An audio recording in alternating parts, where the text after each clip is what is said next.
Hello, my loves, and welcome to the Luxe and Leveraged podcast. Oh my God, that feels so good. Your host here, Michelle Hext. Today, I've got a juicy subject to share with you, and it's one of those topics that it makes you go, it's just not a good topic, but it's something that we need to talk about. And I think the reason that it feels so is because oftentimes there is shame attached to this thing that happens to all coaches at different times. I, for one, these days do not feel that anymore because I've done the work and I understand what's behind an action like this. Anyway, let me stop being cryptic and let me start talking about what we're actually talking about. So I'm going to talk about when a client leaves and they are still under contract. They have agreed to the terms and conditions, they have signed an agreement. And by the way, if you do not have terms and conditions on the sales of your offers or a signed agreement, either will work, then what are you doing? It's time to do that right now. So the way that I have my business set up, people cannot purchase anything without agreeing to the terms and conditions. Now, can I make them go and read every line of those terms and conditions? No, that's not my responsibility. They have to select a little checkbox, and if they try to purchase without it, then they cannot purchase. So that is just the way that it is in my world. It is set up. And how do you think I got here? Dotting my I's and crossing my T's? Yes, you guessed it, because I didn't have that in place once upon a time. And people left and I didn't have a leg to stand on, even though my work was good. Like, there was no complaint about the work. They just decided that they were in resistance and going to go in a different direction or try something else or whatever, right? Having terms and conditions and boundaries and standards in place are no good if you are not going to enforce them. And they're no good if you pick and choose who you enforce them with and who you don't enforce them with. I want to share a couple of stories about a recent example, and actually two recent examples. And I want to also have a conversation about when I shared this inside my mastermind group, what the vibe was in the group after I opened up about this. Okay, so first things first, let's just talk about the terms and conditions. You can buy specific coaching, industry specific terms and conditions. You can Google it, you'll find something, you can have them written up. Back in the day, I used to have terms and conditions that people had to sign with a pen and paper. And then later on, I had the same terms and conditions set up in DocuSign so that they had to agree and sign the document in DocuSign. And that for me was like an overcorrection of having had that experience where, people left and they just walked away and there was nothing I could do about it. And it wasn't only that, there was one particular person who decided that, I'm going to take you to court or whatever. It never went anywhere, and she didn't have a leg to stand on. But, we all have something like that at some point. We're talking 2016, so a long time ago. And so for me, that was overcorrection. I bought very expensive insurance and I had somebody write up my agreements. And yeah, it was really an overcorrection. And honestly, I have not needed anything like that for, coming close to a decade now. But I did decide that everything had to go through the terms and conditions. And I know that when somebody signs terms and conditions, it's binding. I have had to chase funds where somebody has just dropped off and then ghosted, and they'd signed the terms and conditions. I put a collection agency on them and they were able to collect on my behalf, and it was taken care of. And the fact that that person had signed terms and conditions, and I also had some emails backwards and forwards where it was very clear that they had received the coaching and things like that. We're doing this ethically, I guess is what I want to say, but I haven't really needed it because I don't attract the same people that I used to attract. However, about 2 years ago, I think it's going on about 2 years ago now, I had a person join one of my group programs that I was running at the time. And about halfway through the program, this person had stopped coming to like 2 or 3 of the calls in a row. And I was following up and just making sure they were okay. It wasn't a super high ticket, but if someone's in my programs, I want to make sure that, they feel supported and all the rest of it. So I was reaching out and he's like, it's okay, I'm watching the replay or whatever, something like that. Anyway, as the course came to an end, I knew that they didn't really get what they wanted out of it. I think they underestimated or overestimated their ability to get the work done. They underestimated the what was actually required. And it wasn't a very heavy, tech heavy or anything like that. I just think it was, I don't know, for whatever reason they signed up. Anyway, this person reached out. The course had finished and they were still making their monthly payments. They purchased over 12 months and they sent me an email and just said, Michelle, I really hate to do this to you, but I've lost my income. I've lost my job and I don't know. I'm looking, but I just don't know how long it's going to take. Would it be okay if we paused the payments? And I emailed back straight away and said, yeah, of course, no problem. Just so you know, this is the outstanding amount and just, when do you want me to follow up with you? And he said, a certain date. So I marked the date in my calendar. The date came around, I emailed and just said, just following up on that, that you told me to follow up around this time, just checking to see if you're ready to start making payments again. And he said, I'm so sorry, but I don't have employment yet, but something's on the horizon. I said, it's okay, don't stress, just let me know when you're good to go. And so last week I was on my walk and I sat down for a minute and I checked my emails and it was this person and he emailed back and said, I can start making payments again. Where do you want me to put the payments? How much is it? And so I gave him the outstanding amount and I said to him, look, whatever is comfortable for you, just let me know the payment schedule and the amounts that is going to work for you and that'll be fine by me. And so he emailed back and he said, I want to make 4 fortnightly payments of this amount. I'm like, perfect, no problem. He's like, thank you so much. You don't understand how much I appreciate that you gave me grace. This is something that I've done a lot over the years. If somebody is in dire situation, I'm going to make sure that they are okay. So I will manage payments. So if somebody, for example, was in one of my main programs and they hit a really shitty patch for whatever reason, and they can reach out or I will reach out and say, do you need me to reduce that payment for a couple of months and then we can just tack it on to the end? And they're like, oh my God, thank you so much. I'm a very generous, very caring person and I'm a human being. I also have boundaries in place. And so I had somebody inside my mastermind and they had done another couple of programs prior to the mastermind, I believe. And this person has raved about me. They have raved about me in our mastermind group. They have raved about me personally. They've raved about me on the calls. It's like, you have transformed my business. Like, this is exactly what I wanted my business to be. The transformation of this person's business, the brand, is unbelievable. It's $1 million brand. Anyway, I knew that they were struggling with payments a little bit, so I had made it comfortable. How about, let me know what's an affordable amount for the next few weeks and we'll just go to that and then we'll sort it out. And so we did that. And then I received an email saying, I'm leaving. I want to do something different. This is no reflection of your mentoring at all, but I just, I think I need to go in a different direction, blah, blah, blah, blah, blah, right, whatever.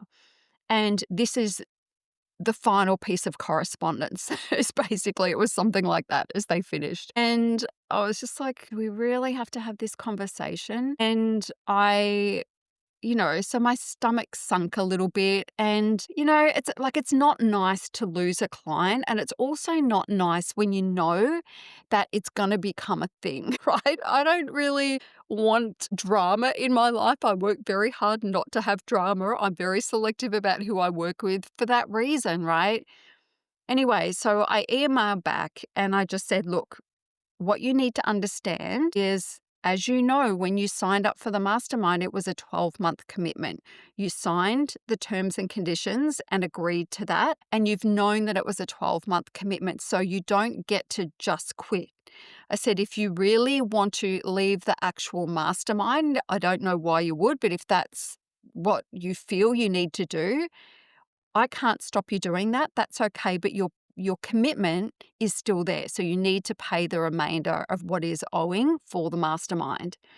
And uh, she's like, let me, and I said, of course, you're welcome to stay. Like, there's no hard feelings. We can manage your payments, whatever you need. And she said, leave it with me. Let me recalibrate and I'll get back to you. And I could have followed up, but I didn't. I just chose, you know what? This is a decision they're going to have to make. And she came back and she basically said, well, I saw that she'd removed herself from the WhatsApp group. And then I messaged her again and said, look, I see that you've removed yourself from the WhatsApp group. So that obviously means you're not coming back. So just so you know, as I mentioned, as per the terms and conditions, your interest will start accruing. I'm going to go to collections, and that process is going to start if you don't agree to some payment terms to pay it out without accruing interest. So basically what I was saying is you and I can reach an agreement. It doesn't have to be a huge amount every month. It's not about the money. This is about the principle. And if you agree to a monthly amount that feels comfortable for you, I won't charge you interest and I won't go to collection. So I'm trying to be as fair as possible here. And then I get back, and we have had a very good relationship, a very good working relationship. And then they came back with, well, where's my agreement? I don't remember signing my agreement. And I said, well, as you know, and as I've stated, like quite a few times before now, you signed the terms and conditions. Here they are, go read them. And you cannot purchase any of my programs without signing the terms and conditions. This is binding. This is something I have used before to take to collections. So just understand that this is what will happen. So I'm going to give you the opportunity to come up with some, an agreed amount, and then, I will not move it to the next phase. So it's been a week and a half, something like that, maybe 2 weeks. I gave them grace. And this morning I just had to go back in and say, this is a courtesy to let you know that if I haven't heard from you with an agreed payment plan by Friday, then on Monday morning, the interest will start accruing and it will go to collections. And obviously I haven't heard back yet. I suggested an amount and said, that's flexible, but I want to make it comfortable for you. This is about honoring a commitment. And I also said, again, this is not personal. I hope you're well. I'm one of your biggest cheerleaders, but this isn't going away. You agreed to something and I have these things in place, and it's not arbitrary. I don't get to just pick and choose who I enforce these boundaries over. It's everybody. Now, I want you to hear this. This would be a completely different scenario if somebody came into my world and they did everything that I asked, but they, maybe even not even that. It's like, they're just like, you're a shit coach. I didn't get what I paid for. This is not, what I expected, all those sorts of things, right? So if it was that situation, like, I'm of course going to go and have a look at myself and ask, is this true? I would sit with that for a bit. But this was not that. She was gushing about me and my mentoring and how I was different to every other mentor she'd ever had, and so grateful for the space I held for her and for her, my continued belief in her and all the rest of it, right? And so all of this stuff is data that I will send to the collections agency. It's all showing that she received what she was promised and that she was very, very happy with it, right? So, I think you understand what I'm saying. And so if you have a look at this, right, sorry, one of the other things I said to her as well, is this something that you would be happy to experience from a client of yours? If you were doing a really good job for your client and they were making progress, and then they did this to you, how would you feel? Would you want your clients to do this to you? So really think about that, because if you are going to do it to somebody else, you have to expect that somebody's going to do it to you. So yeah, anyway, look at the example of the gentleman that did my program who didn't really get what he wanted from the program because it wasn't really a fit for where he was at, but he still honored his commitment. I didn't have to talk once about terms and conditions. I didn't have to talk once about honoring a commitment. This was just somebody who knew that they had entered into an agreement and they were going to honor that commitment. That's integrity, right? And you need to have integrity in business. If you don't have integrity in business, you are going to be in trouble, right? I mean, legally, sure, but I mean, just in general. right? And what else did I want to say? Yeah. And so I took it into the mastermind and I said, look, ladies, you would have seen that this person has left the mastermind. And I just need to let you know that this is what's going to happen. And I laid it out. I just said, this is not personal. These are the terms and conditions, and these boundaries are for everyone. And I want to role model what this looks like so that you understand. And I told them about the process, and I received individual DMs from the ladies just saying, I can't believe she did that. I would never do that. And it was really lovely to receive those private messages. And, they were like, please don't feel bad because we saw what you did. You did everything. And I already knew that. But it was still very nice to hear because it's not nice to go into a small group of individuals and say, we lost somebody and it's likely to turn a little bit messy. Do you know what I mean? It's like, it's just not nice. But the women were unbelievable about it. And the women were absolutely, we would never do that. And it was so nice to have that little bit of validation that, yeah, they understand. And because part of me, obviously, is a human being who is like, I don't want them to feel bad. I don't want to put them under undue pressure. But it's like, I'm not serving this person at all if I just let them go on their merry way and there are no consequences for that because they'll do it to the next coach or they will let clients do it to them continually and then they'll end up in a mess themselves. And so I guess what it comes down to at the end of the day is integrity. And I can sit here with my hand on my heart and know that I did everything that I said I would do and tenfold. It was observed by the women in the mastermind who fed that back to me without me even needing to say anything. And I feel really good about it. I feel really good about the way I've handled it. I was gentle. I was firm. I was friendly. But I was also pretty direct. Like, this isn't going away. This is what will happen if you don't. And it's not threatening. It's not, whatever you want to call it. It's like, it's a statement of fact. And so let's talk about if this happens to you, right? First of all, make sure that you have those terms and conditions in place. Make sure that nobody can enroll to work with you unless they are in place and they agree to them. And then it's your responsibility to bring it, right? Whatever is on the tin, whatever you're promising, it's up to you to make sure you deliver exactly that, right? I know I do that. I don't have any question about that. And then if that person leaves, when they leave for whatever reason, you've got to look at the reasons that they've given you and you don't get to take them as gospel. You don't have to take them as gospel. You get to read through each dot point or whatever and just say, that's not true. That's not true. Let me sit on this one for a little bit. That is definitely not true. That is absolutely not true. Let me sit with this for a minute. You get to decide for yourself the reason somebody left, right? And I know from decades of doing this and knowing my clients so well, and they're all individuals, but as an industry, certain things happen, right? A certain way, and human nature is human nature. And I know the reasons that this person left, and it had nothing to do with me and my mentoring and the quality of my mentoring. And you have to come to that conclusion as well. And I want you to be in that position as well. So I want you to be in the position of never questioning, was it me? Like, we have to look at we have to look at ourselves. We do. I'm not saying that I'm just going to be like, none of it's my fault. It could never be my fault. It's not that. But I just know. I will look at things and I read the email and it's like, okay, so what is going on here? And I'm like picking it apart, like what is actually happening here?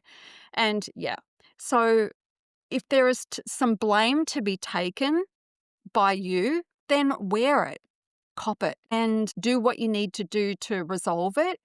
But you don't get to let people walk away from you because they change their mind or they're in resistance or they can't get out of their own way. They can't deal with their own bullshit. That's not your problem. That's theirs. And I know if I've ever worked with a mentor that if I've paid some very expensive mentors in my time, and a lot of the time it absolutely was not worth it.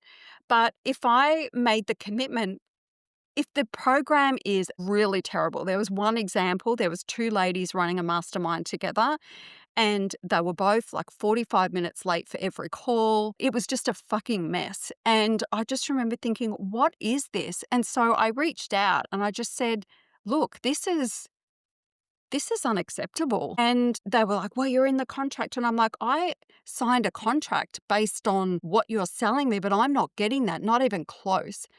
And I had actually, one of the other ladies in the mastermind had reached out to me and she's like, how are you, what's happening? And I'm like, I'm leaving. I can't handle it. And so I didn't pay out the remainder of it. And I could have asked for a refund, but I didn't. It's like, I went in there with good faith and I'm just going to walk away, but I'm not going to stay and I'm not going to pay anymore. Completely different scenario.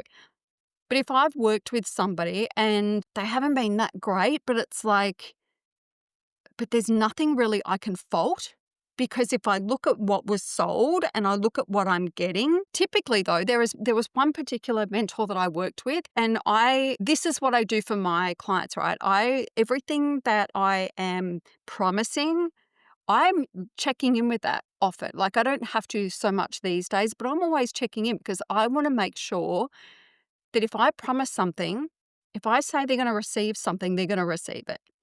And so whenever I've involved with a mentor, especially if, things are not like, sorry, I'm getting text messages and weather alerts and everything. If it's not really very well spelled out on the sales page, but it's in a post, for example, I'm going to copy and paste that post and I'm going to keep it somewhere. And as I'm going through that container or that private mentoring, I will check in. It's like, I'm not getting this stuff. So I will say to the mentor, look, you promised this stuff and I'm not getting any of it. So what's happening? And then we can have a conversation, right? And if they fix it, that's great. If they're offended and pissed off, then that's telling me something. And anyway, but I've never just walked away from something that was working and valuable to me because it got too hard or my resistance was too big. Hell no.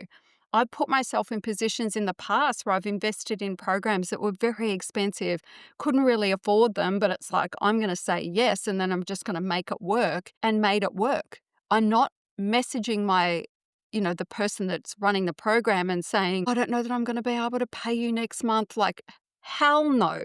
That's a me problem.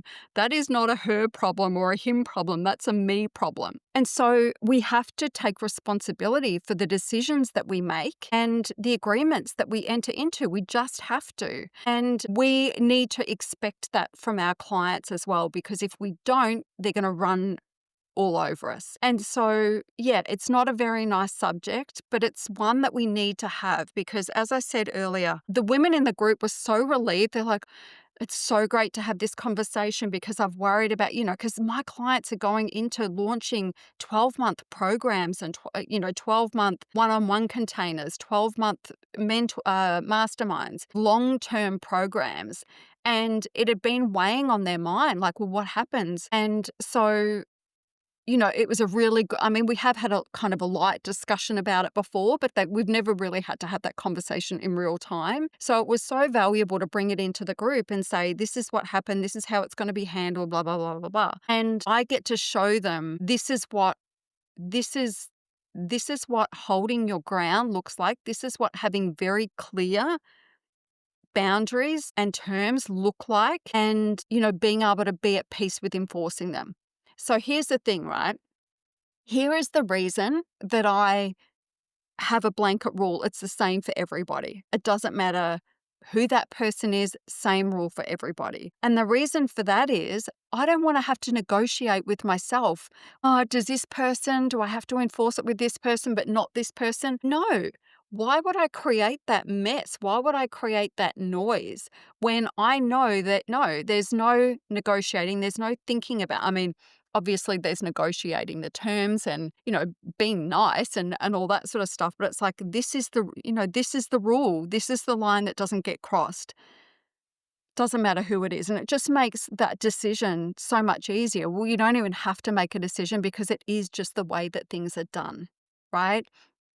So that's what I wanted to share with you today. So if you are in that space where, maybe you've had clients that have left and it feels shitty, right? Especially if you know you've been doing a good job. It's like, what the hell happened here? And then it can really shake you and it can make you feel like you did something wrong when this is, one of the big reasons I want to share it with you. What I want you to know is that for the most part, if you are doing the job that you said you were going to do, then it's not your fault. It's going to be something going on with them, whether it's financial pressure, whether it is, they're just at their edge and they can't push through and they just want to be left alone so they can go back to how they were before because, they just don't have the courage to step up. Well, that's, again, not a you problem. That's a them problem. It's not a shortcoming of you because I think here's the thing with coaching, right? A lot of people feel like that, if we were a great coach, then we would be able to get everybody across the line. We would be able to get into everybody's brain and make it, and fix it and, help them overcome their stuff. But the reality is that we aren't psychologists. We are coaches and we're mentors and we're experts and we're teaching what we know.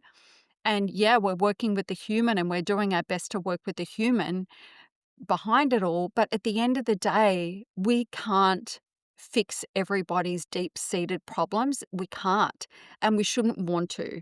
And so, yeah, especially if that person's unwilling, right? If they're unwilling to bring it, or if they brought it and they bring in the same issue to every call, and then they feel like, I can't do this anymore because it's in my face that I'm not fixing the thing that I know that I need to fix to move to the next level, then that's a them problem. And we can do everything we can to support them and let them know that, we are here and we're going to work with them. And, this particular client, I took her aside and did like countless one-on-one calls and did everything I could to get her over various humps along the way. But she's deep in her stuff. And that is something that just grew and grew as our time together grew. I thought it would just, go or be quieted or, rear its head every now and then. But when somebody refuses to let the grip of that thing go, it's very, very hard for us to do our job. And that's up to them to get the support that they need to be able to come to the program or the coaching or mentoring ready to go. Because when they sign on to come and work with you, they're essentially saying, I'm bringing, my best self to this work so that I can show up and do the work. And not everybody's, we're all flawed human beings, right? We all have our stuff.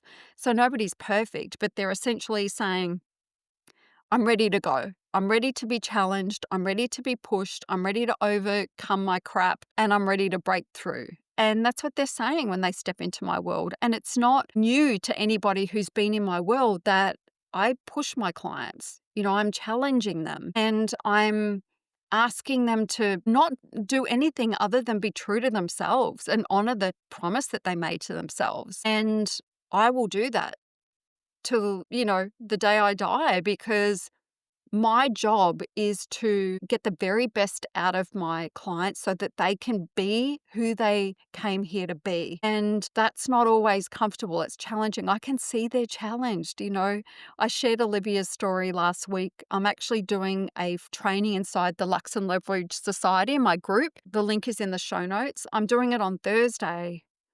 And just go check out any of my socials. You'll see Olivia's before and after, and I talk a little bit about it. But she had this massive breakthrough, and the woman before the breakthrough and the woman after, they're two completely separate women online. And we were talking about it privately in WhatsApp. And I said to her, this is going to be your challenge because, stepping forward into this new level of boldness, really letting people see who you really, really are and being comfortable with that in the face of inverted commas feedback.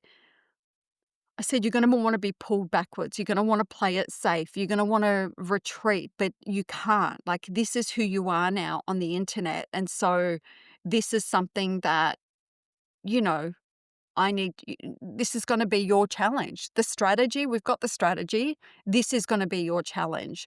And I'm here to challenge you on this, and you're going to be better for it. And they know that. They absolutely know that. And that's why this work has been so invaluable to her, because yeah, the strategy is important, but it's who she's being, who she's giving herself permission to be fully online. And that might go for you too, right? Take the gloves off, stop playing it safe, stop delivering the light version on the internet, the homogenized, pasteurized version to make it, more consumption ready for people, make it more palatable, I guess, because you think that the parts of you that are too much are going to be too much, when in fact they're probably your secret sauce. Like, they're probably the very thing that's going to bring people to you.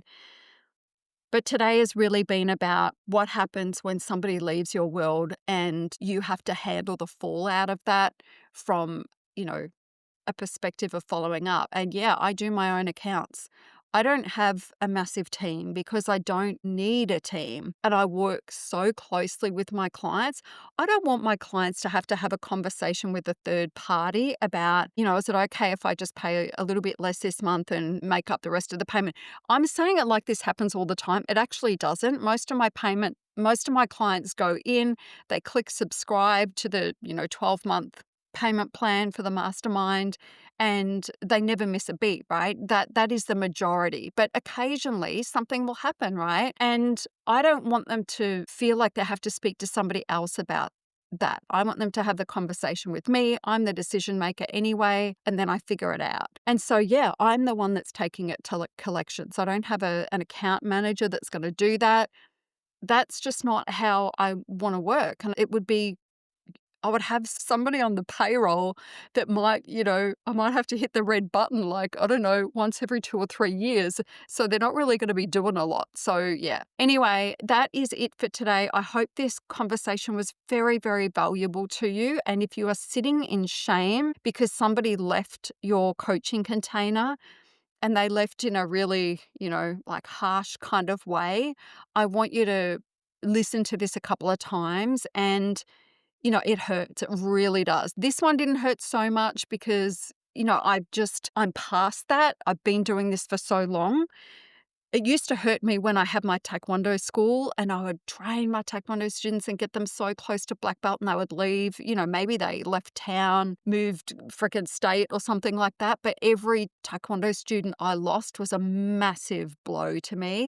And in the early days, my coaching, anyone that I lost was a heavy blow to me. Now it's not. Now, so many people come back. They might have worked with me for a little while and then they were just biding their time or waiting for the right time, and then they come back. And then I've got people that just stay, because what I do is valuable for them.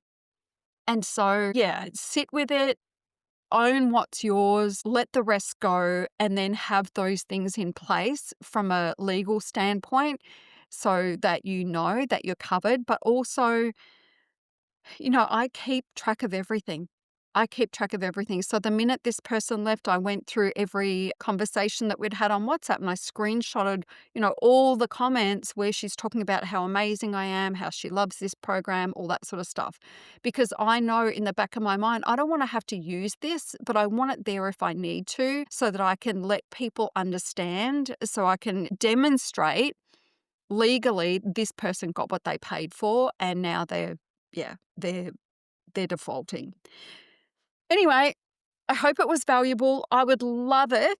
Don't leave me hanging. I would love it if you came to my Instagram, dropped into my DMs, and let me know what you think of this episode. Also, come and join me in the Luxe and Leveraged Society, my Facebook group. It is starting to cook in there. I made a commitment this year to really put time and energy into that group because I just love being in groups. And it's my intention to make that group, if you're thinking of, buying courses, right? So say you're like, I think I might go and buy an ads training course.